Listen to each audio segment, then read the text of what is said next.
Hello students, let's try to solve some other problem from the unit 6 of UGC NET, and the question is the height to which air pollutants are mixed vertically in the atmosphere is called. Okay, mixing height, plume rise, boundary thickness and dispersion length. So the correct answer for this one is option number A, that is mixing height. Okay, next question is which of the following is not a method of controlling gaseous pollutants? Absorption, adsorption, condensation and cyclone separator. ये तीनों जो हैं absorption and adsorption as well as the condensation, तो ये तीनों methods हैं gas pollutants को control करने के. एडसॉर्प्शन भी हो गया और एब्जॉर्प्शन भी हो गया और कंडेंसेशन भी हो गया. लेकिन जो whereas the cyclone separator है, it is not fall into this category. So correct answer will be option number D. Next question is the minimum stack height required for the thermal power plant with 500 megawatt capacity as per the CPCB guidelines.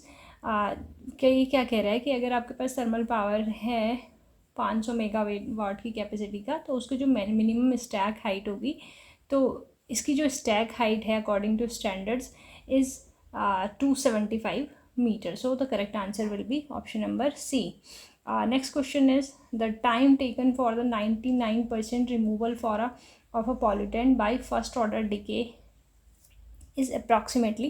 जब आप practice करोगे तो फिर तो आप इसका answer directly लिख सकते हो, पर in general for a pollutant undergoing first order decay the formula is this one is equals to C0 e raised to the power minus KT. ठीक है, या इसको हम अगर हम कह लें जो फ्रैक्शन रिमेनिंग है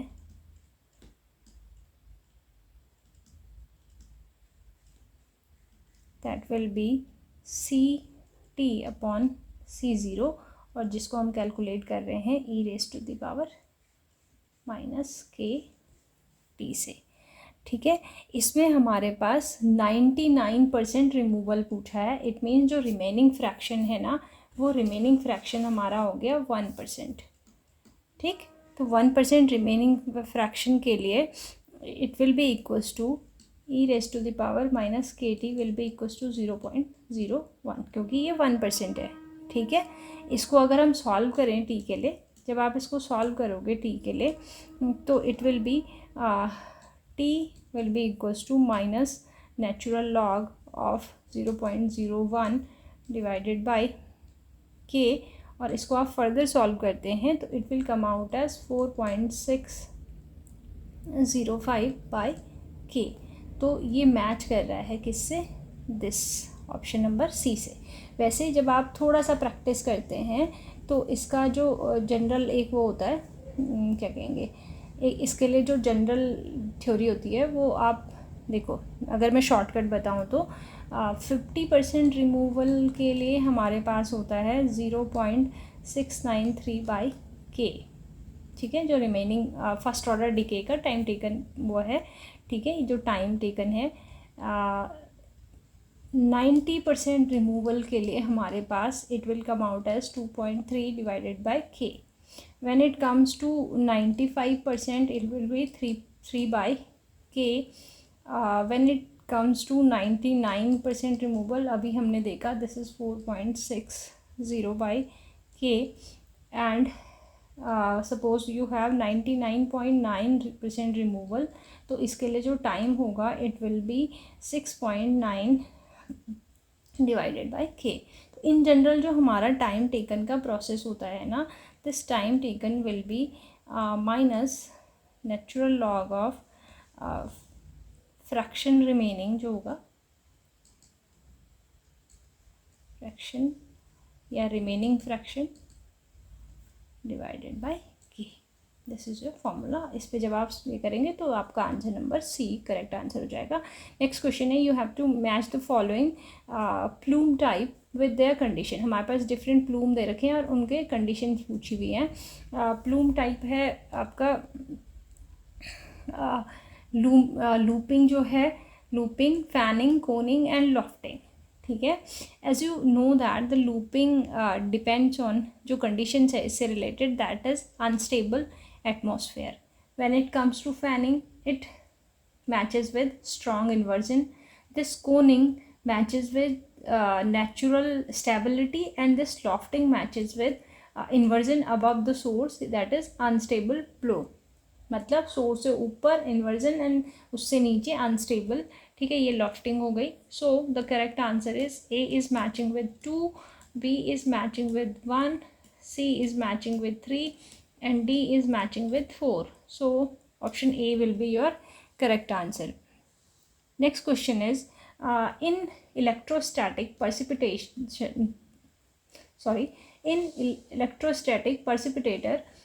the collection efficiency increases with decreasing applied voltage, increasing particle resistivity above 10 raised to the power 12, and increasing gas velocity, increasing electric field strength. So you can simply understand that in the electrostatic precipitators जो efficiency increase होती है with increasing electric field strength, मतलब वो field strength के साथ increase होती है. So correct answer will be option number D. Next question is which pollutant is primarily responsible for the formation of acid rain in India.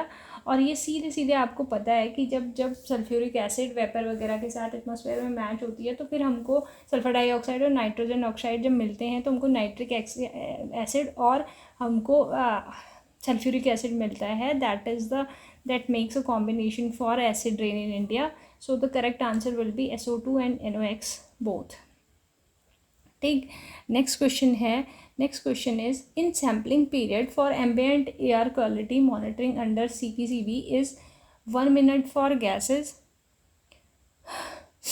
10 minute for particulate, 10 minute for gases, 1 hour for particulate, 1 hour for gases, 8 hour for particulates and 8 hour for gases and 24 hours for particulate.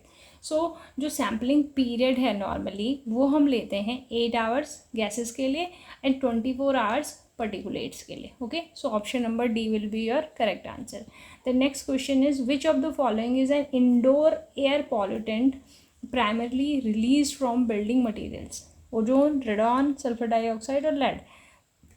Ozone आपको पता है बाहर, sulphur dioxide combustion से बनती है तो ये भी बाहर. Lead normally different kind of paints वगैरह से भी आता है बट वो इंडोर बिल्डिंग मटेरियल में कम यूज़ होता है. तो then the only option is you are left with radon, जो कि ब्रेक्स वगैरह या जितने भी स्टोन्स या जो मटेरियल आप यूज़ कर रहे हो उससे रिलीज़ होती है. तो हमारा जो इंडोर एयर पॉल्यूटेंट है वो रिलीज़ होता है बिल्डिंग मटेरियल से, that is radon. So correct answer is option number B. ठीक है, and the last question for today is a box model of air pollution assumes horizontal uniform mixing, vertical stratification, no inflow or outflow of pollutants, uniform mixing within a defined volume and Gaussian distribution of pollutants. So the जो box model है ना ये simply assume करता है uniform mixing within a defined volume. So the correct answer for this one will be option number C.